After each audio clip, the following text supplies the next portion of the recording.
विदुलेनं अत्यंत व्याकुळतेनं आळवलं. देवाला सांगायची आवश्यकता नाही. महाराज, न सांगता तुम्हा कळू येते अंतर. कुणाच्या अंतरंगामध्ये काय भावना आहे, किती व्याकुळता आहे, न सांगता देवाला कळतं. भगवंताने सांगितलं, मला कालच निमंत्रण आलंय. दुर्योधनानं म्हटलं, कुठे जाणार? सांगितलं, विदुर काकाच्या घरी जाणार आहे म्हणे मी. विदुर काका सभेमध्ये ऐकताय, हा आपल्या घरी येणार आणि आपल्या घरी तर काहीच तयारी नाही. VIP मनुष्य येणार, तयारी करावी लागते की नाही स्वागताची. अहो, त्याला देण्यासाठी काही फळ फूल मिठाई काहीच नाही घरी. विदुर काका घाईघाईनं निघाले, बाजारातून सगळं साहित्य घेत घेत घरी आले. पण याला ना मधल्या सगळ्या वाटा माहीत होत्या. हा विदुर काकाच्या आधी जाऊन पोहोचला घरी. दार लावलेलं होतं. विदूला स्नान करत होती. आवाज दिला, कडी वाजवली, ओ काकी दरवाजा खोलो. कोण? मी द्वारकाधीश कृष्ण आहे. बरं, कृष्ण शब्द ऐकल्याबरोबर तिला इतका आनंद झाला, इतका आनंद झाला. काय करून काय नाही असं झालं, आपण काय करतो आहोत याचा विसर पडला. प्रभू आले, कृष्ण आले, माझ्या घरी इतका आनंद झाला. मला ती स्नान करत होती, काय करावं कळे ना. कसं बसं वस्त्र गुंडाळलं आणि दार उघडलं, भगवंताला आलेलं पाहिलं, इतका आनंद झाला. आज मेरे घर प्रभू आहे.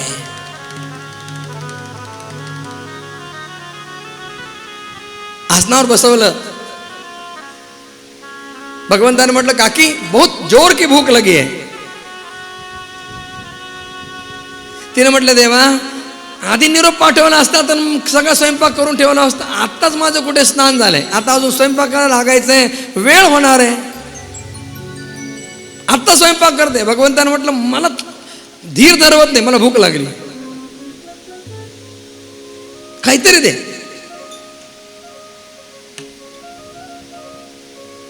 तिने म्हटलं, देवा थोड्या केळी आहेत 2-4 देऊ का? कुछ भी चलेगा. आणि विदूला अत्यंत प्रेमानं भगवंताला सोलून केळी देते. पण ते देत असताना तिला इतका आनंद झाला होता, आपण काय करतो त्याचं भान राहिलं नव्हतं. आणि तो सुद्धा तिचं प्रेम पाहून इतका त्याच्यामध्ये रममाण झाला होता. तिनं काय केलं, आतला केळातला गर खाली टाकला आणि साल त्याच्या हातामध्ये दिलं आणि तो सुद्धा वेड्यासारखा साल खाऊ लागला. पतरम पुष्पम फलंतोयम यो मे भक्त्या प्रयच्छति तदहं भक्तिपरुतं अश्नामि प्रयतात्मनः.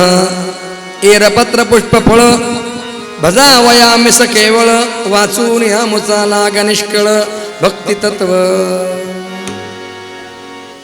प्रेमानं जर भक्तानं काही दिलं ना तर ती वस्तू काय त्याकडे भगवान बघत नाही, त्याच्या मागचं प्रेम पाहतात.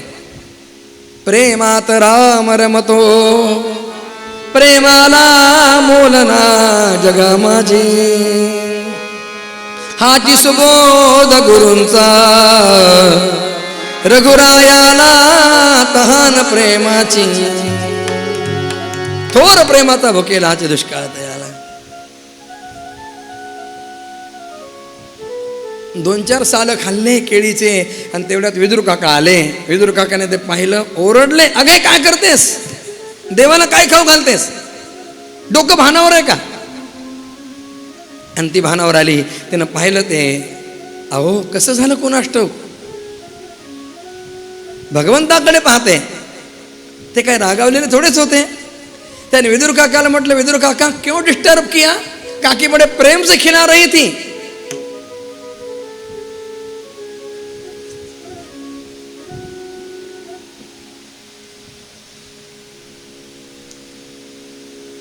भाव बळे आकळे एरवी ना कळे करतळी आवळे तैसा हरी.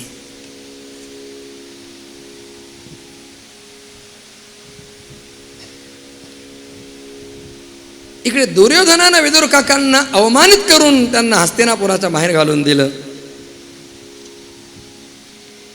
विदुर काका धनुष्य सभेच्या द्वारामध्ये ठेवलं आणि तीर्थयात्रेला निघून गेले. 12 वर्ष तीर्थयात्रा करत करत वृंदावनामध्ये आले आणि तिथे आल्यानंतर त्यांची भेट झाली उद्धवांशी. दोन पृष्ठभक्त एकमेकांना भेटले. सज्जन को सज्जन मिले, हो गई दो दो बात. दोन संत एकमेकांना भेटले ना की त्यांच्यामध्ये काही चर्चा चालते महाराज, काही सत्संग होतो. वादे वादे जायते तत्वबोधा. परंतु या उलट दोन मूर्ख माणसं किंवा दोन गाढवं जर एकमेकांना भेटली ना तर काय होतं माहिती का? गद्धे को गद्दा मिले, हो गई दो दो लाल. कबीर महाराजांचं वर्णन आहे. दोन्ही कृष्ण भक्त आहेत, एकमेकांना भेटले, परमानंद झाला.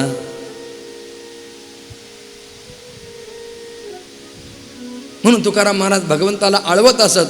माझी ये जातीचे भेटो मज कोणी. माझी जातीचे म्हणजे काय? व्यवहारात जी जात पाहिली जाते ती जात नाही. माझ्या जातीचे म्हणजे मी भक्त आहे पांडुरंगाचा, असाच मला भक्त त्या ठिकाणी भेटावा. ठाकूर रामकृष्ण परमहंस आपल्या महालाच्या गच्चीवर जाऊन आकाशाकडे बघून भगवती जगदंबेला आळवीत असत. मा, तुझे भक्त वारंवार पाठव, मला त्यांचा संग हवाय.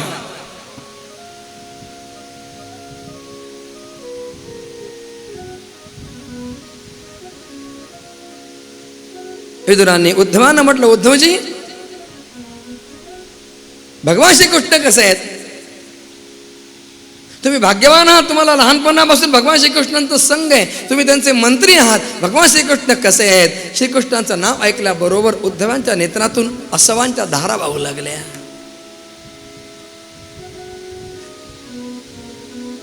त्यांनी म्हटलं, काय सांगू तुम्हाला काका? कृष्णद्युमने निमलोचे गिरणेश्वजगरेण. काका, तो कृष्ण नावाचा सूर्य असताना गेला. आम्हाला सगळ्यांना सोडून भगवान श्रीकृष्ण धामाला गेले. ते ऐकल्यानंतर विदुर काकांना अत्यंत दुःख झालं. अरे अभागी आम्ही, आम्हाला भगवंताचं अंतिम दर्शन सुद्धा झालं नाही. उद्धवजी मला भगवान श्रीकृष्णांच्या लीला ऐकवा. आणि उद्धवांनी बाल लीला भगवान श्रीकृष्णांच्या विदुरांना ऐकविल्यात. उद्धवाने म्हटलं, काका जाण्यापूर्वी भगवंताने मला 11 स्कंदाचा दिव्य उपदेश केला, ज्ञान मला सांगितलं. विदुराने म्हटलं, मलाही ते ज्ञान सांगा. विदुर काका, तुम्हाला ते ज्ञान ऐकायला मिळेल पण माझ्याकडनं नाही. मला ज्ञान सांगत असताना तिथे मैत्रेय नावाचे ऋषी होते, पण माझ्या देखत भगवान श्रीकृष्णाने मैत्रेयांना सांगितलंय की पुढे विदुर तुमच्याकडे येतील तेव्हा त्यांना तुम्ही ज्ञान सांगा, म्हणून तुम्हाला हे ज्ञान मैत्रेयांच्याकडनं मिळेल. उद्धवांचा भावभरा निरोप घेतला आणि विदुर हरिद्वार क्षेत्रामध्ये मैत्रेय मुनीच्या आश्रमामध्ये आले. मैत्रेयांना प्रणाम केला आणि मैत्रेयांना अनेक प्रश्न विचारले. सुखाय कर्माणि करोति लोको न तै सुखं वान्यदुपारमं वा विन्देत भूयस्ततैव दुःखं यदत्र युक्तं भगवान् वदेन्नः. महाराज, मनुष्य सुखप्राप्तीसाठी कर्म करतो परंतु त्यांना सुख मिळत नाही. प्रत्येक माणसाचं प्रत्येक कर्म जे चाललेलं आहे ना ते सुखप्राप्तीसाठी आहे. कुणाला वाटतं आपल्याला दुःख मिळावं? हात वर करा बरं. मजलागी दुःख व्हावे ऐसे कोणी न भावे जीवे. कुणालाही वाटत नाही मला दुःख व्हावं. अहो, अडाणी असला तरी सुद्धा, ज्याला वेदांताची भाषा कळत नाही तरी सुद्धा त्याला मोक्षाची अपेक्षा आहे. अत्यानंदाची प्राप्ती, परमानंदाची प्राप्ती आणि आत्यंतिक दुःखाची निवृत्ती. मला असं सुख मिळावं जे कधी संपू नये आणि मला कधीच दुःख होऊ नये, ही प्रत्येकाची अंतरंगातली भावना आहे. पण महाराज, माणसाला सुख मिळत नाही. खूप कष्ट करावे लागतात सुखासाठी. या प्रपंचामध्ये सुख दुःखाचं परिमाण किती आहे? सुख किती, दुःख किती आहे आपल्याला नाही मोजता येत. तुकोबरायने मोजलंय. सुख पाहता जवा पाडे, दुःख पर्वता एवढे. आणि त्या छोट्याशा सुखाच्या आशेनं मनुष्य एवढं मोठं दुःख भोगतो. बरं, ते मिळालेलं सुख कायम राहतं का? ते सुख नाशिवंत सुख आहे.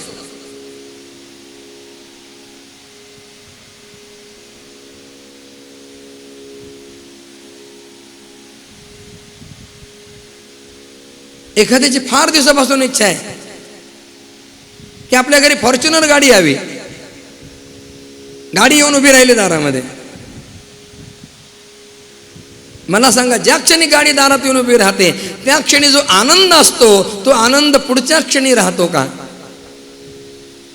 दुसऱ्या दिवशी राहतो का? आपल्याकडे एक म्हणे, 9व्याचे 9 दिवस. एकदा 9 दिवस झाले ना, वस्तूचं नाविन्य संपतं, मग त्याचं काही वाटत नाही.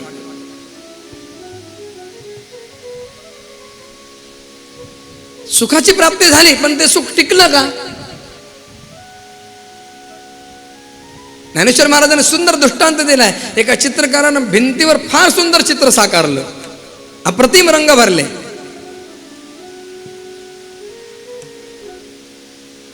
पण ते चित्र भिंतीवर कुठपर्यंत राहतं? पुष्कळ 50 वर्ष राहिले, पण काय झालं, खूप पाऊस आला आणि भिंतीत पाणी शिरलं आणि ती भिंत पडली. ज्ञानोबराय वर्णन करतात, भिंत पडल्यानंतर भिंतीच्या आश्रयाला राहणारं जे चित्र आहे ते चित्र राहील का? याला आश्रयनाश म्हणतात. विषयाच्या संघानं राहणारं सुख आहे ते विषय संपल्याबरोबर सुख सुद्धा संपतं.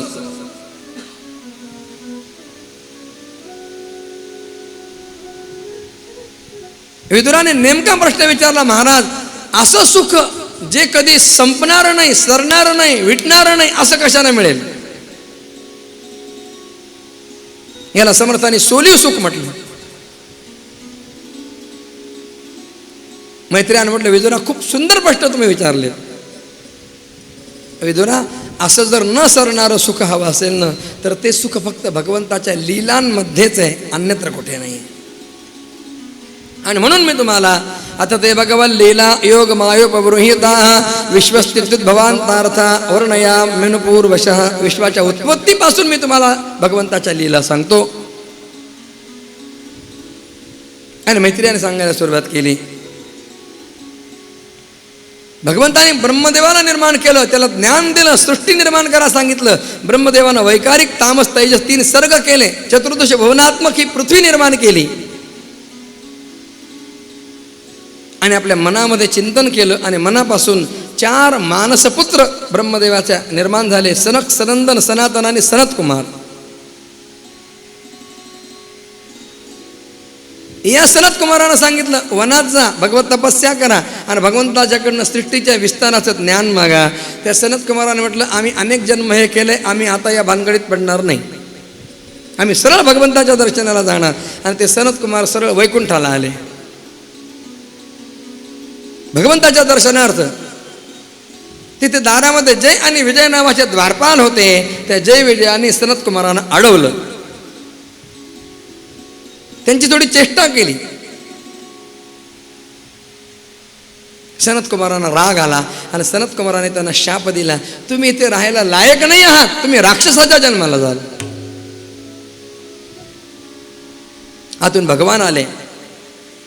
जय विजयाने प्रभूंना प्रार्थना केली, प्रभू बघा ना, आम्हाला शाप मिळाला आहे. भगवंताने म्हटलं, तुम्हाला शाप मिळाला आहे तो खरा होणार आहे, आता तुम्हाला दैत्याच्या जन्माला जावं लागेल. प्रभू आपण काहीतरी करा. भगवंताने म्हटलं, याच्यामध्ये मी एक करू शकतो, 2 ऑप्शन तुमच्या समोर मी ठेवतो. माझी भक्ती करून जर तुम्हाला माझ्याजवळ यायचं असेल तर 7 जन्म तुम्हाला घ्यावे लागतील. आणि तुम्हाला लवकर यायचं असेल, 7 जन्म घालायचे नसतील, लवकर यायचं असेल तर तुम्हाला माझ्याशी वैर करावं लागेल. 3 जन्मात तुम्ही माझ्याजवळ याल. बघा काय चॉईस करता. जय विजयाने म्हटलं, देवा आम्हाला तुमच्यापासून फार काळ दूर राहायचं नाही, आम्ही 3 जन्मामध्ये तुमच्याजवळ येऊ. भगवंताने म्हटलं, ठीक आहे, तुम्ही 3 जन्मामध्ये राक्षस व्हाल आणि मी तुमच्या उद्धारासाठी 4 वेळा माझा उद्धार घेईन, माझा अवतार घेईन आणि तुमचा उद्धार करेन.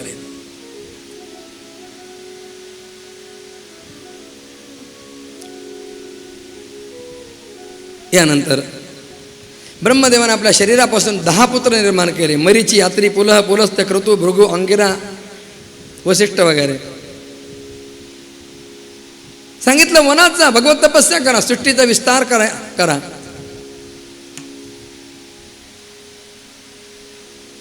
यानंतर ब्रह्मदेवाने आपल्या मनापासून एक जोडपं निर्माण केलं, एक दाम्पत्य निर्माण केलं. स्वयंभू नावाचा मनू आणि शत्रुपा नावाची कन्या. हे सिद्ध दाम्पत्य आहे बरं, हे बहीण भाऊ नाही आहेत, हे दाम्पत्य म्हणून जन्माला आलेलं आहे. ब्रह्मदेवानं सांगितलं आतापर्यंत मी मानसी सृष्टी केली, आता इथून पुढे तुम्ही मैथुनी सृष्टी निर्माण करा. म्हणून राजानं प्रजा निर्माण करायला सुरुवात केली. पण ठेवावी कुठे? भगवंत ब्रह्मदेवानं म्हटलं आता पृथ्वी निर्माण केली ना एवढी मोठी, त्यात ठेवा. बघा बरं पृथ्वी कुठे? पाहतात तर पृथ्वी खोल गेली पाताळात. का खोल गेली? याचं कारण आहे ब्रह्मदेवाच्या मनापासून निर्माण झालेले मरीची नावाचे ऋषी, या मरीचीना एक कश्यप नावाचा पुत्र झाला. या कश्यपाला दिती नावाची एक स्त्री आहे, एक पत्नी आहे. एकदा अस्तमानाची वेळ होती. कश्यप मुनी आपल्या यज्ञशाळेमध्ये सायम होमाची तयारी करत होते आणि एवढ्यात तिथे दिती आली आणि त्या दितीनं कश्यपांना बोलायला सुरुवात केली, माझ्या सगळ्या सवतीला मुलं झाली, फक्त मलाच मूल नाही आहे, पण आत्ताच्या आत्ता माझा गर्भाधान संस्कार संपन्न करा. कश्यपाने समजावं लागली वेळा चांगली नाही आहे, ही मांगलिक वेळ आहे, ही हवनाची वेळ आहे, ही संधीची वेळ आहे. पण तिनं ऐकलं नाही. नाईलाज झाला कश्यपांचा. कश्यपाने तिचा गर्भाधान संस्कार संपन्न केला. त्यानंतर स्नान केलं आणि सांगितलं दिती यावेळेला माझ्याकडनं असं घोर कर्म घडवलंच म्हणून तुझ्या पोटी आता 2 राक्षस जन्माला येतील. आपल्या घरात कुणाला जन्माला घालायचे आपल्या हातात आहे. याच्यासाठी ज्योतिष्य मुहूर्त वगैरे सांगितलेलं. दितीला अनुताप झाला, पश्चाताप झाला.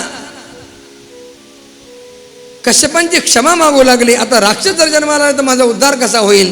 कश्यपांना दया आली आणि त्यांनी म्हटलं हे बघ, शापानुसार राक्षस जन्माला येतील, पण तुझा मुलगा नाही, पण तुझ्या नातवाकडून तुमचा उद्धार होईल. यानंतर दितीने 100 वर्ष योग बलानं आपल्या उदरामध्ये गर्भधारण केला आणि त्यानंतर 2 पुत्र झाले, हिरण्याक्ष आणि हिरण्यकश्यपू. जय आणि विजय पहिल्या जन्मात आले.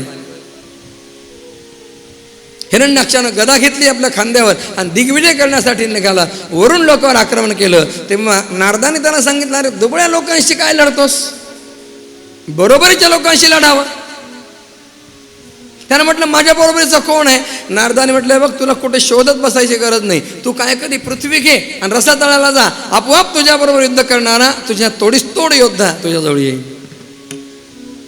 हिरण्याक्षानं ती पृथ्वी खाली रसातळाला नेली. ब्रह्मदेवाला चिंता उत्पन्न झाली, हिला वर कसं काढावं. एवढ्यात एक शिंक आली आणि त्या शिंकेसरशी ब्रह्मदेवाच्या नाकातनं एक अद्भुत प्राणी बाहेर पडला आणि त्यानं क्षणामध्ये उद्भूत रूप धारण केलं. ब्रह्मदेवानं ओळखला भगवंताचा दिव्य अवतार आहे. वराह भगवान की जय, वराह भगवान की. प्रचंड रूप धारण केलं. वराह भगवान पोहत पोहत पाताळामध्ये आले, हिरण्याक्षाजवळ आले. हिरण्याक्षाला उठवलं, त्याच्याशी युद्ध केलं, ठार मारलं आणि पृथ्वी आपल्या दातावर धारण केली आणि ती पृथ्वी ब्रह्मदेवाकडे आणून दिली.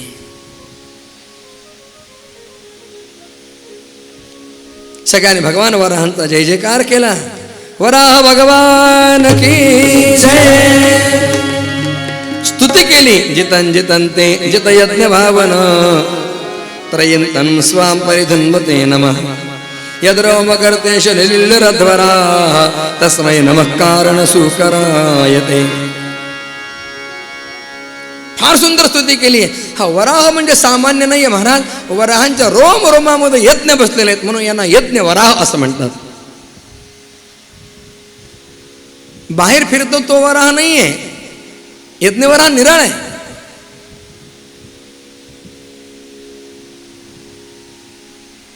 यांच्या रोमरोमामध्ये यत्न भरलेले आहेत. वरा भगवंताचं दिव्य स्तवन केलं. शुकदेवजी सांगतात, राजन, यानंतर मनुराजानं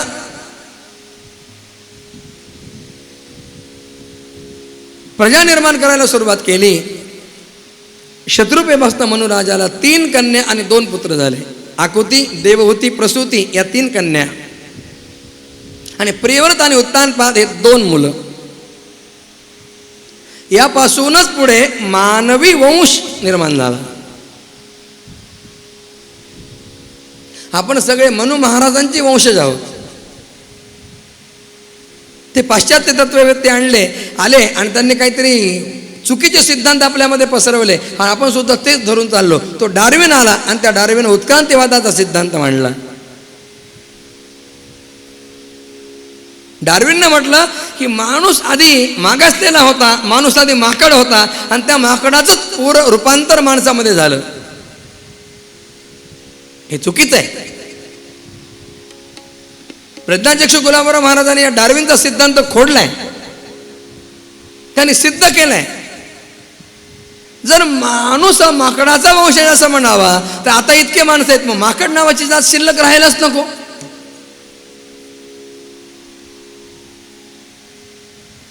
स्पेन्सरच्या मताचं खंडन केलंय गुलाबराव महाराजांनी, डार्विनचा सिद्धांत खोडून काढलाय.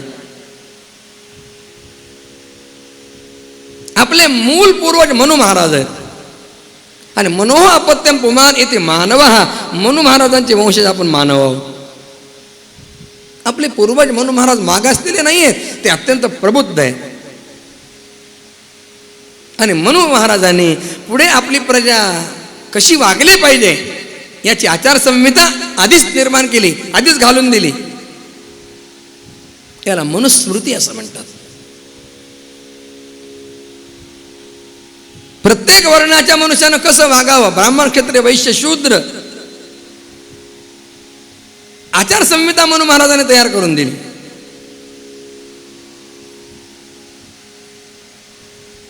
एतद्देश प्रसूतस्य सकाशाद अग्रजन्मनः स्वं स्वं चरित्रं शिक्षेरन् पृथिव्यां सर्वमानवाः.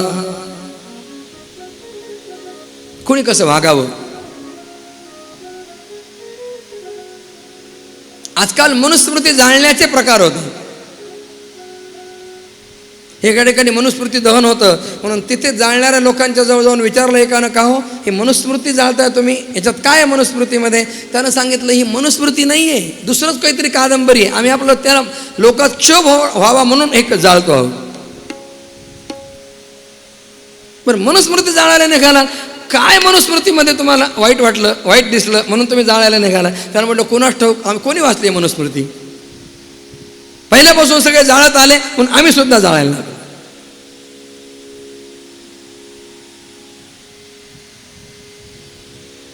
निखलो रोदिती ग्रामे मृत्य रजक गर्दभे. एका गावात एक जण गेला, त्या गावात रडारड सुरू होती, सगळे रडत होते. या माणसाने विचारलं, का रडता? पहिला भेटला त्याला, का रडता? त्यानं सांगितलं, दुसऱ्याकडे बोट दाखवलं, तो रडतो म्हणून मी रडतो. त्याला विचारलं, त्यानं तिसऱ्याकडे बोट दाखवलं, तो रडतो म्हणून मी रडतो. मुळापर्यंत गेला, का रडतो? तर त्यात एक धोबी होता तिथं, त्या धोब्याचं गाढव मेलं होतं म्हणून तो धोबी रडत होता आणि त्याला पाहून सगळं गाव रडत होतं. अंधानुकरण, अंध परंपरा. मनुस्मृती जाळायला निघाला, त्या मनुस्मृतीमध्ये काय आहे याचा विचार. खरंच जर मनुस्मृतीमध्ये काय आहे याचा विचार केला, मनुस्मृती जर बारकाईनं वाचली तर मनुस्मृतीमध्ये सर्वाधिक बंधनं ही ब्राह्मणांवर घातलेली आहेत. सर्वाधिक नियम त्यांना लावलेले आहेत, काटेकोर कठोर नियम त्यांना लावलेले आहेत. म्हणून स्वामी वरदानंद भारती नेहमी म्हणत असत की मनुस्मृती जाळायचीच असत ती अगोदर ब्राह्मणांनी जाळावी, कारण त्यांच्यावर खूप बंधनं घातलेत त्याच्यामध्ये. मनुस्मृती एक चिंतन स्वामी वरदानंद भारतींचं फार अप्रतिम पुस्तक आहे. त्याच्यामध्ये मनुस्मृतीचं यथार्थ वर्णन त्यांनी केलं आहे.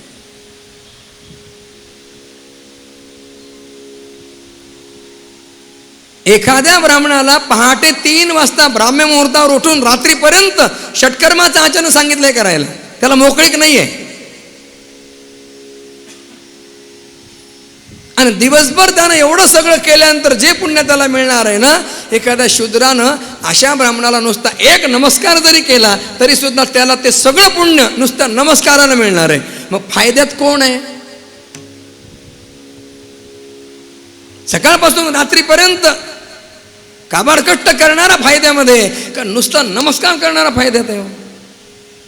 ज्ञानोबराने सुद्धा वर्णन केलंय, जैसा द्विजू षटकर्मे की जे का शूद्र तया ते नमस्कारी जे.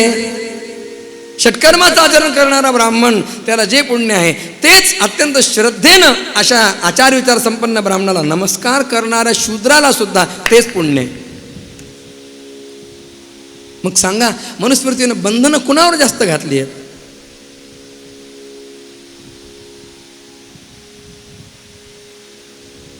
जाऊ द्या, फार बोलणं नको, नाही तर विपर्यास होईल. आता अशी पद्धत सुरू झाली आहे की एखादा काही विचार मांडायला गेलं ना की त्याच्यातला विचारातलं गमक न घेता एखादं वाक्य उचलतात आणि त्याच्यावरूनच धोपटतात. विचित्र झालंय सगळं बाहेरचं वातावरण.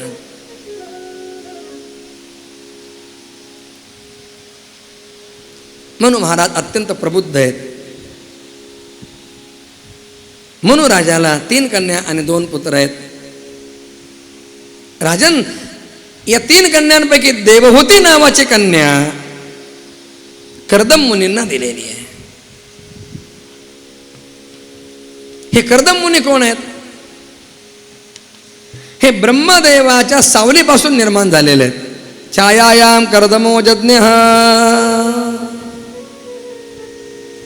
ब्रह्मदेवाच्या सावलीपासून निर्माण झाले. ब्रह्मदेवानं कर्दमांना सांगितलं, कर्दमा वनामध्ये जा, भगवत तपस्या करा, भगवंताला एक पत्नी मागा आणि त्यानंतर प्रजा निर्माण करा. कर्दम मुनी वनामध्ये आले. कर्दमाने कठोर तपस्या केली. 10,000 वर्षेपर्यंत तप केलं. किती तप केलं? 10,000 वर्ष. 10,000 वर्षानंतर भगवान प्रसन्न झाले. कर्दमांचं तप पाहून भगवंताच्या डोळ्यात अश्रू आले आणि एक अश्रूचा बिंदू खाली पडला आणि त्यापासून बिंदू सरोवर नावाचं एक दिव्य तीर्थ निर्माण झालं. भगवंताने म्हटलं, कर्दमा मी तुमच्यावर प्रसन्न आहे, तुम्हाला काय हवंय मागा. कर्दमाने म्हटलं, देवा मी ब्रह्मदेवांच्या आज्ञेने आलो तप करायला आणि मला एक पतिव्रता स्त्री हवी आहे, मला एक पत्नी हवी आहे, एक बायको हवी आहे. किती वर्ष तप केलं? 10,000 वर्ष. कशासाठी? बायकोसाठी. एवढं तप करायचं असतं काय बायकोसाठी? हो, आता तपच करावं लागणार आहे महाराज बायकोसाठी.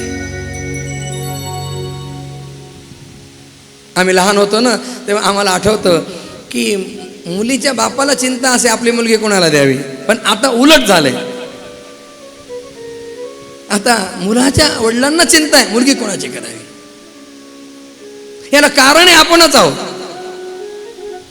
मागच्या 50 वर्षामध्ये मुलगी नको म्हणून कमालीच्या बाहेर, प्रमाणाच्या बाहेर भ्रूण हत्या झाली, स्त्री भ्रूण हत्या झाली.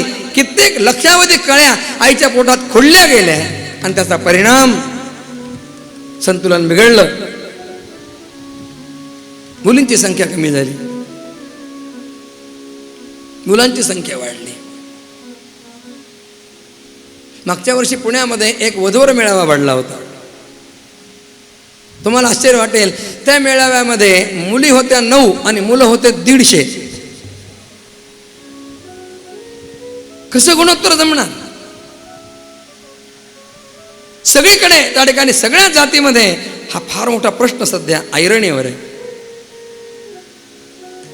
आम्ही जातो ना सगळीकडे, मग लोक म्हणतात, महाराज तुम्ही सगळीकडे फिरता, तुमचा सगळ्यांशी संपर्क आहे, आमच्या मुलाला मुलगी पाहणं. आता आम्ही कथेत लक्ष द्यावं का मुलाला मुलगी पाहावी?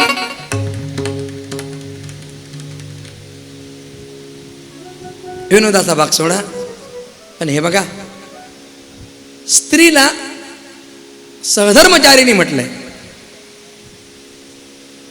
आपल्या पतीला अनुकूल धर्मानुसार मदत करणारी अशी सहधर्मचारिणी, आणि अशी सहधर्मचारिणी अनुकूल पत्नी मिळण्यासाठी तपच करावं लागतं महाराज, त्याशिवाय नाही मिळत अशी पत्नी.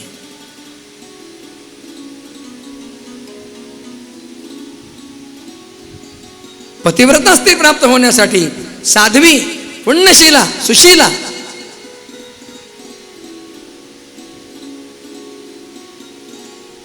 भगवंताने कर्दमांना म्हटलं, कर्दमा तुम्ही चिंता करू नका, तुम्ही घरी जा, परवाच्या दिवशी तुमची होणारी पत्नी आपोआप तुमच्या घरी येईल. कर्दम मुनी भगवंताला प्रणाम करून आपल्या आश्रमात आले.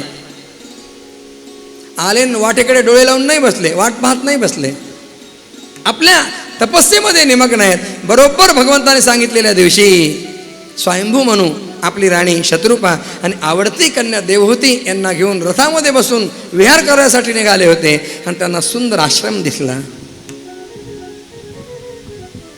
कुणाचा आश्रम आहे म्हणून आतमध्ये येऊन पाहतात, कर्दम मुनींचा आश्रम आहे. कर्दमांचं ते दिव्य स्वरूप पाहिलं आणि मनुराजाच्या मनात इच्छा उत्पन्न झाली. मनुराजानं म्हटलं, महाराज माझी कन्या देवहूती मी आपल्याला देऊ इच्छितोय, आपण तिचा स्वीकार करा.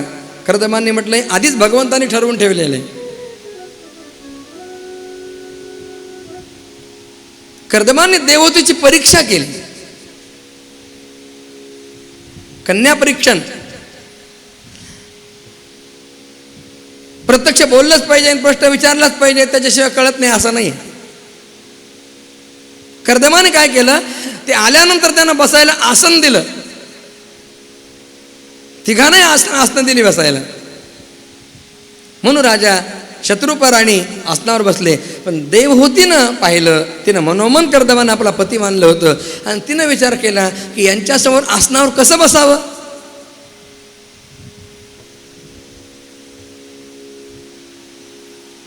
आणि आता यांनी दिलेलं आसन आहे, ते आसन नाकारावं तरी कसं. देवहूती हुशार होती, तिनं काय केलं, आपला एक हात आसनावर ठेवला आणि खाली बसली. कर्दमाने ओळखलं आपल्याला पाहिजे तशी पत्नी मिळाली. मर्यादा.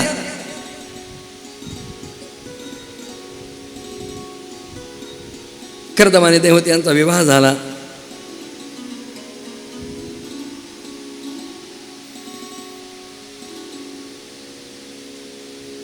मनुराजा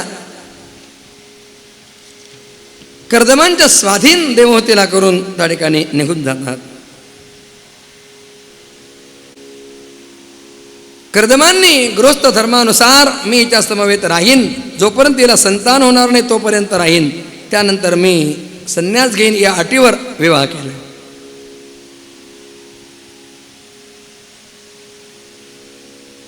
अतो धर्मान पारमहंस मुख्यान शुक्ल प्रोक्तान बहुमन्ये विहिंसरान. शास्त्र सांगतं, ऋणत्रय अपाकरणानंतर संन्यास एव तादृशानां भगवतोक्ता.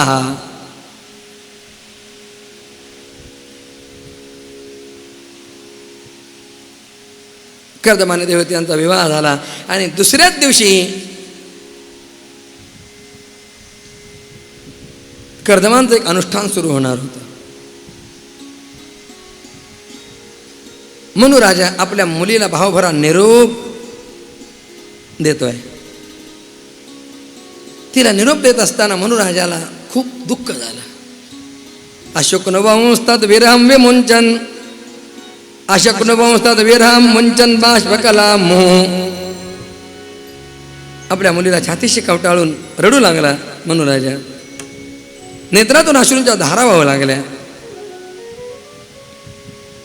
बाळे, आता तुला इथं राहायचंय.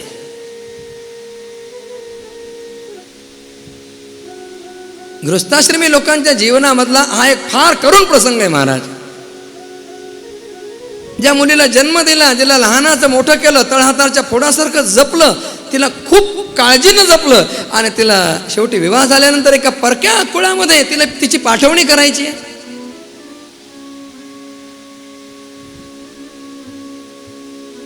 महाकवी कालिदासाने शाकुंतल नाटकामध्ये महर्षी कडवाचा प्रसंग वर्णन केलाय. शकुंतला ही महर्षी कण्वांची पोषिता कन्या, जन्म दिलेला नाहीये. लहान असताना ती सापडली, तिला फक्त घरी आणून लहानाचं मोठं केलं. त्या शकुंतलेनं इतका काही जीव लावला, इतकं काही वेळ लावलं. दुष्यंताशी विवाह तिचा झाला आणि त्यानंतर त्या शकुंतलेला दुष्यंताकडे पाठवित असताना कण्व ऋषी अत्यंत गदगदित झाले.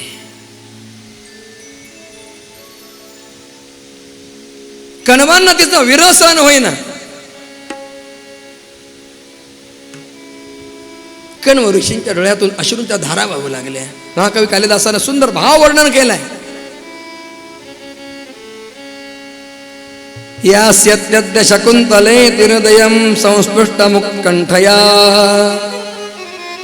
कंठस्तंभित बाष्पवृत्ति कलुषश्चिन्ता जडन्दर्शनम् वैक्लव्यं ममतावदीदृशमिदं स्नेहादरण्यौकसः पीड्यन्ते गुरुण कथन्नुतनया विश्लेष दुःखैर्नवै.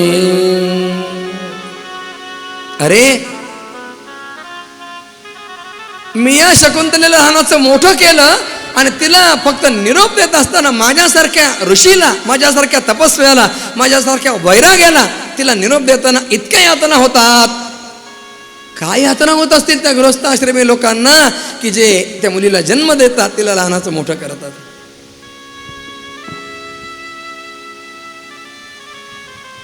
महर्षी कण्वांनी शकुंतलेला उपदेश केलाय. फार सुंदर उपदेश आहे. पूर्वीच्या काळामध्ये लग्न झालं ना की आई किंवा मोठ्या स्त्रिया मुलीला उपदेश देत असत, तिथे गेल्यानंतर कसं वागायचं. शुश्रूषस्व गुरून् कुरु प्रिय सखे वृत्तिं सपत्नी जने भर्तुर्विप्रकृता पिरोषणतया मास्म प्रतीपं गमः भूयिष्ठं भव दक्षिणा परिजने भाग्येष्वनुत्सेकिनी यान्तेवं गृहिणी पदं विवतयो वामाकुलस्याधयः. सुंदर उपदेश आहे महाराज. प्रत्येक आईनं आपल्या मुलीला पतीच्या घरी जाताना असा उपदेश करावा. बाळे, तिथे गेल्यानंतर तू कसं राहशील. शुश्रूषस्व गुरून्. तुझ्या पतीच्या घरी गेल्यानंतर जेवढे मोठे लोक आहेत ना, त्या सगळ्यांची तुला सेवा केली पाहिजे. फक्त पतीचा आणि माझा संबंध, बाकी कोणाचा संबंध नाही, असं नाही चालणार. आता मुली अटी घालतात, मी लग्न करीन पण घरात कोणीच नको, सासू नको, सासरा नको, नणंद नको, दोघच विठोबा रुक्मिणी पाहायला कोण नाही. अरे, पतीच्या संबंधाने जेवढे लोक आहेत ते सगळे आपले आहेत, म्हणून त्यांची सेवा तुला केली पाहिजे. शुश्रूषस्व गुरून् कुरु प्रिय सखी वृत्तिं सपत्नी जने. पूर्वीचा काळ महाराज, 2-2, 4-4 लग्न व्हायचे, सवती यायच्या. कण्व सांगतायत, एखाद्या वेळेला जर एखाद्या तुझ्या सवतीबरोबर तुझं भांडण झालं तर तू राग करू नकोस, क्रोध करू नकोस, पतीवर रागावू नकोस. एखाद्या वेळेला पतीचं तुझं भांडण झालं, झगडा झाला, तू सांभाळून घे. भर्तुर्वि प्रकृता पिरोषणतया मास्म प्रतीपं गमः.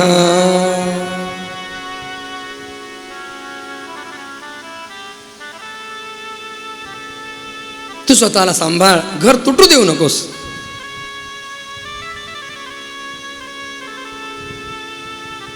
महाराज, आता भांडण नाही, एखादा शब्द जरी वाकडा गेला ना तरी लगेच घटस्फोट.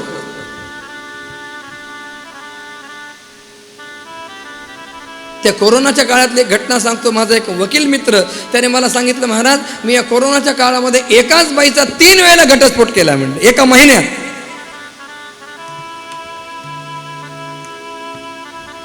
हा काय भावला भावनीचा खेळ आहे. आपल्याकडे विवाह संस्कार मानलेला आहे महाराज. पाश्चात्य संस्कृतीमध्ये विवाह करार मानलेला आहे. हे बघा, करार कधी मोडता येतो, संस्कार जन्मोजन्मी कायम राहणार असतो.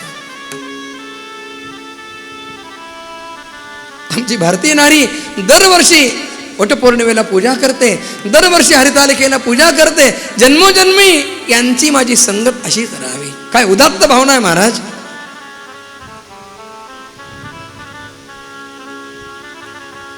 पातिव्रत्य धर्म. आमचे एक परिचित विदेशात गेले आणि तिथे ते राहत होते. शेजारचा एक मनुष्य मेला. मग त्यांच्या धर्माप्रमाणे त्याची कबर बांधली. दुसऱ्या दिवशी त्या ठिकाणी ते सहज फिरायला निघाले तेव्हा त्याची जी बायको आहे ती त्या कबरीला वारा घालताना दिसली. यांना वाटलं विदेशामध्ये सुद्धा आपल्या पतीवर इतकं प्रेम असणाऱ्या बायका आहेत. त्याने त्या बाईजवळ जाऊन म्हटलं, बाई काय तुमचं कौतुक करावं तेवढं थोडं, एवढं तुमचं प्रेम होतं का नवऱ्यावर, तुम्ही त्याच्या कबरीलाही वारा घालू लागल्या. त्याने म्हटलं, ओ मिस्टर, प्रेम बिम काही नाही. जाताना नवऱ्यानं माझ्याकडून वचन घेतलं होतं की माझी कबर वाळेस्तोवर तरी दुसरा करू नको, म्हणून ती कबर वाळावी म्हणून मी वारा घालते म्हणले.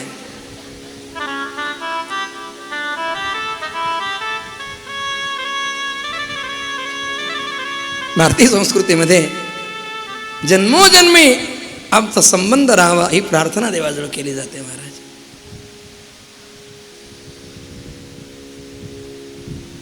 बाळे, घरातल्या सगळ्यांना सांभाळून घे. आलेल्या अतिथी अभ्यागतांचं स्वागत करणं तुझं काम आहे. भू इष्टम भव दक्षिणा परिजने भाग्येषु अनुसेकिनी. महाकवी कालिदासानं म्हटलंय, या पद्धतीनं जर स्त्रिया वागल्या तर त्यांनाच गृहिणी म्हणावं. यांतेवं गृहिणी पदम युवतयो वामा कुलस्यादया. याच्या उलट ज्या वागतील त्या कुळाला नुसती डोकेदुखी ठरतील महाराज.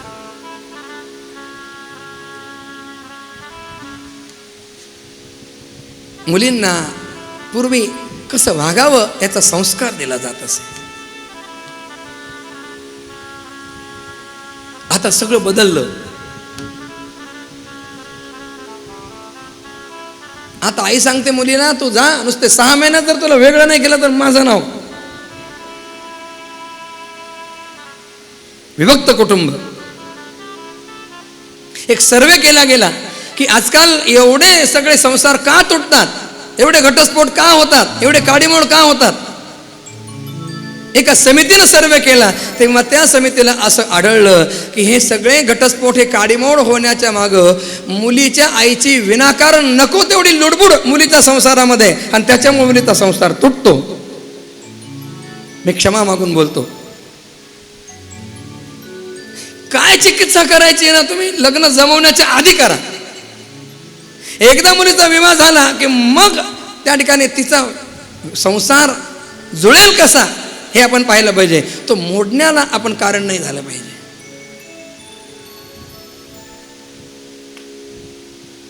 मनुराजानं अत्यंत व्याकुळ होऊन आपल्या मुलीला निरोप दिला.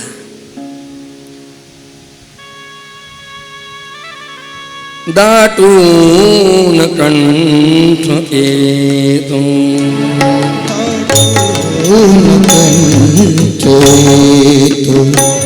उठात साकुला घेतो झालडके सुखाने दाटून कंठ येतो.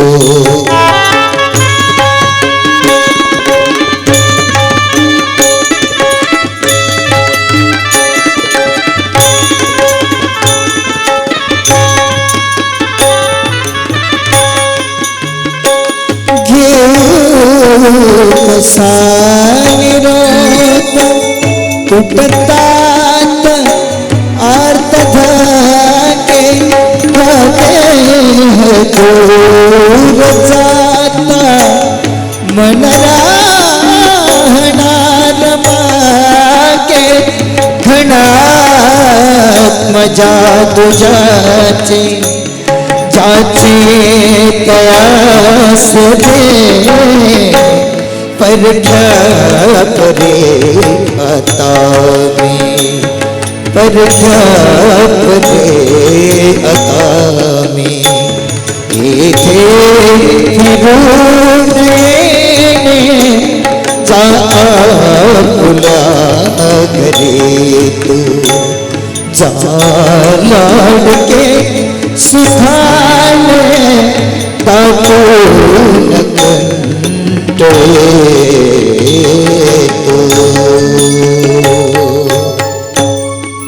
म्हणून राजानं आपल्या कन्याचा भावभरा निरोप घेतला. यानंतर देवहूतीचा संसार सुरू झाला. दुसऱ्याच दिवशी कर्दमांचं एक दीर्घकालीन अनुष्ठान सुरू झालं. 12 वर्ष. आणि कर्दम मौन आहेत 12 वर्ष. कल्पना करा, नवीन लग्न झालेले नवरा नवरी 12 वर्ष एकमेकांशी बोलत पण नाही. देवहूतीने कुठली तक्रार केली नाही.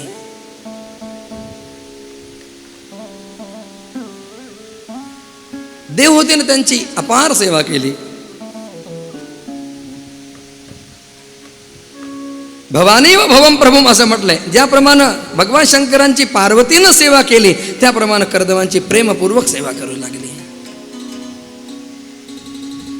विदुरा, तिनं कामवासना, दंभ, द्वेष, लोभ, पाप आणि मद यांचा त्याग करून दक्षतेनं आणि चिकाटीनं पतीच्या सेवेमध्ये नित्य तत्पर राहून विश्वास, पवित्रता, गौरव, संयम, शुश्रूषा, प्रेम आणि मधुर भाषण आदी गुणांनी आपल्या परम तेजस्वी पतिदेवांना संतुष्ट केलं.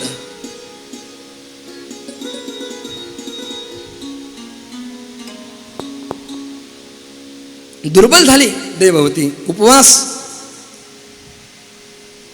अनुष्ठान संपल्यानंतर कर्दमांनी देवहूतीकडे पाहिलं आणि कर्दमाने म्हटलं, देवहूती, तुष्टोहमद्य तव मानविमानदाया शुश्रूषया परमया परया च भक्त्या यो देहि नामयमतीव सुहृत्स्वदेहो नावेक्षितस्मुचितः क्षपितुं मदर्थे. देवहूती, मी तुझी सेवा पाहून अत्यंत संतुष्ट झालो. अगं, देह धारण करणाऱ्या सर्वांना आपला देह अत्यंत प्रिय असतो, आदराची वस्तू असते. पण तू माझ्यासाठी या देहाची पर्वा न करता देह क्षीण झाला तरी सुद्धा तू माझी सेवा केलीस. देवहूती, 12 वर्ष मी उगीच घालवले नाहीये. या 12 वर्षामध्ये मी अनेक देवतांना प्रसन्न करून घेतलंय आणि आता तू जे मागशील ते द्यायचं सामर्थ्य माझ्यामध्ये. तुला काय हवं ते माग, मी तुझ्यावर प्रसन्न आहे.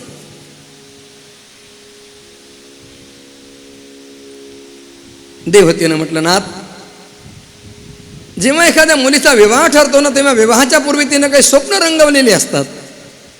मी सुद्धा अशीच काही स्वप्न रंगवली होती. आपलं घर असावं, आपली मुलं असावीत. अच्छा देवहूती, तुला संसाराची अपेक्षा आहे. देवहूतीला समोर बिंदू सरोवरामध्ये स्नान करायला सांगितलं. दिव्य देह प्राप्त झाला देवहूतीला. कर्दमाने आपल्या तपोबलानं दिव्य देह धारण केला आणि कर्दमाने देवहूतीसाठी एक कामग नावाचा प्रतिम विमान निर्माण केलं. कामग विमान असं अद्भुत विमान आहे की शुकदेवांनी अर्धा अध्याय खर्च केला या विमानाचं वर्णन करण्यासाठी. सगळ्या फॅसिलिटीज विमानामध्ये. पहिली गोष्ट म्हणजे बसणाऱ्याच्या इच्छेनुसार उडणार हे विमान आहे. जिथे जायचं इच्छेनुसार जाणार आहे. या विमानाला इंधन भरायची गरज नाही, पायलटची गरज नाही, त्याच्यामुळे हायजॅक होण्याचा धोका नाही. या विमानामध्ये अनेक प्रकारचे महाल आहेत, अनेक प्रकारची वन आहेत, उपवन आहेत, सरोवर आहेत. सिद्ध असं हे विमान. विमान विद्या ही आपली विद्या आहे. हे पाश्चात्य लोक आले, त्यांनी आपल्या विद्या सगळ्या चोरल्या, तिकडं नेल्या आणि तिकडं जाऊन त्यांनी सांगितलं आम्ही त्याचा शोध लावला. आणि आपले सुद्धा मूर्ख लोक त्यांना अनुमोदन देतात. ते राईट बंधू आत्ताचे हो. त्यांच्या शोधापूर्वी विमान विद्या नव्हती काय. 5000 वर्षापूर्वी भागवतामध्ये कर्दमांचं विमान आहे. लक्षावधी वर्षापूर्वीचं रावणाचं पुष्पक विमान आहे. सगळ्या विद्या आपल्या आहेत. आपल्याकडूनच सगळ्या विद्यांचा उद्भव आहे. फक्त आपली अशी वृत्ती झालेली आहे की फॉरेनच्या चक्कीतून आलं ना की मग ते आपल्याला प्रमाण. आपलेच लोक आपल्याच सगळ्या ज्या गोष्टी आहेत, ज्या मर्यादा आहेत, ज्या नीती आहेत, ज्या परंपरा आहेत त्यांना मोडीत काढायला निघाले. आपल्या धर्माला इतर धर्माचे लोक नाव ठेवणारे जेवढे आहेत ना त्यापेक्षा आपल्या धर्मातले लोक अधिक आहेत नाव ठेवणारे. कोराडीचा दांडा गोत्यास काळ म्हणतात. आपल्यालाच आपल्या धर्माची किंमत नाही आहे.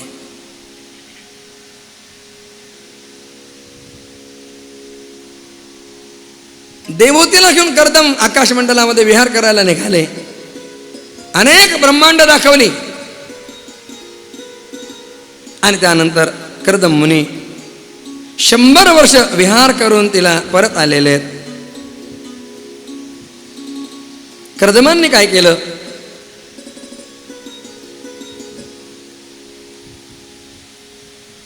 आत्मज्ञानी कर्दम सगळ्या प्रकारचे संकल्प जाणत होते.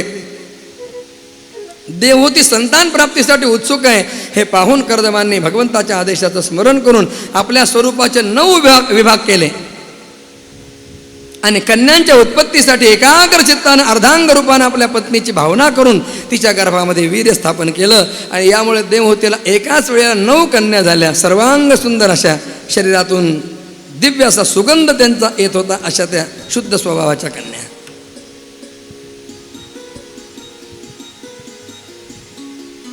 कर्दमाने म्हटलं, देवहूती मी तुला वचन दिलं होतं एक पुत्र होईपर्यंत थांबेन, त्यानंतर मी संन्यास घ्यायला जाईन. तिनं पाहिलं आपले पती संन्यास घ्यायला उत्सुक आहेत. तिनं त्यांना शब्दात पकडलं. तिनं म्हटलं, हे बघा तुम्ही मुलगा होईपर्यंत म्हणाला होता, या मुली झाल्यात, एक मुलगा होईपर्यंत थांबा.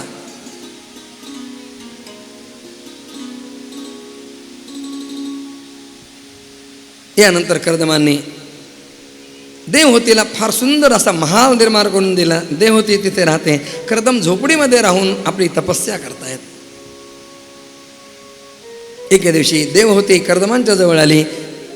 कर्दमानं म्हटलं, देवहूती काय हवंय तुला? सुवर्ण अलंकार वगैरे? तिनं म्हटलं, हे काही नको, मला बापडीला कळलं नाही, तुम्ही मला म्हणाला होता तुला पाहिजे ते माग, त्यावेळेला मी मोक्ष मागितला असता तर आपण दिला असता, पण मी संसार मागितला तुम्हाला, मला त्यावेळेला कळलं नाही,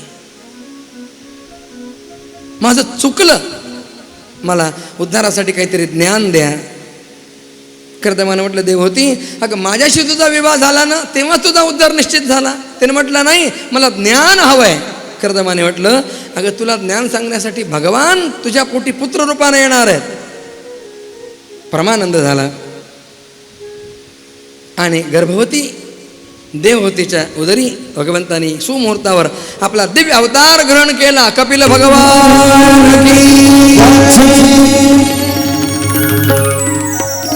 परमानंद झाला. कर्दमाने मनात विचार केला, मी प्रतिज्ञा केली होती एक मुलगा झाल्यानंतर वनात जाईन, पण वनात जाऊन ज्या भगवंताची आराधना करायची तो भगवान आता माझ्या घरी पुत्र रूपानं आलाय, मग घरी आलेला देवाला सोडून वनात जाऊन काय करू? आणि घरी जर राहू तर प्रतिज्ञाभंग होईल, काय करावं?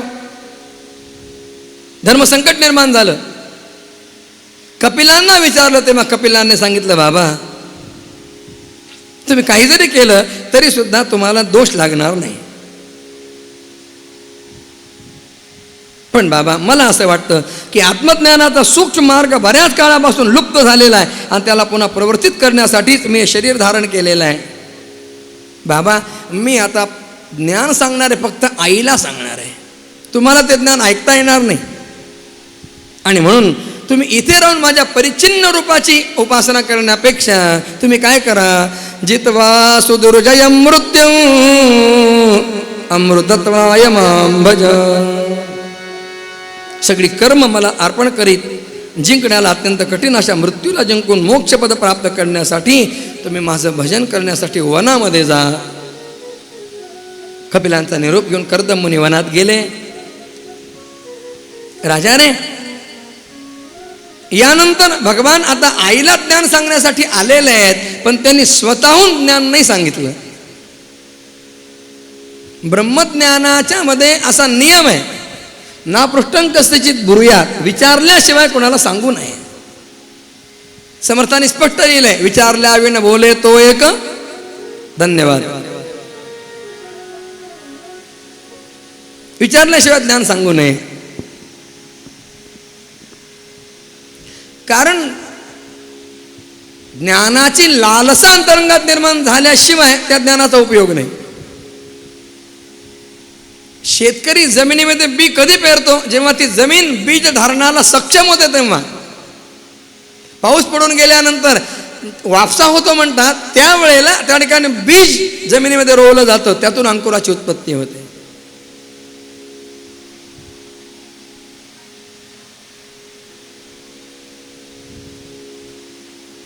कपिल मुनी वाट पाहत आहेत. आईला जिज्ञासा झाली पाहिजे तेव्हा मी ज्ञान सांगेन. बराच काळ गेला आणि एके दिवशी देवतेच्या मनात विचार आला, अरे मी विसरूनच गेले, मला यांनी सांगितलं होतं की तुला ज्ञान देण्यासाठी प्रभू येतील, मी तर विसरलेच. आणि तिने एके दिवशी कपिलांच्याकडे येऊन प्रार्थना केली.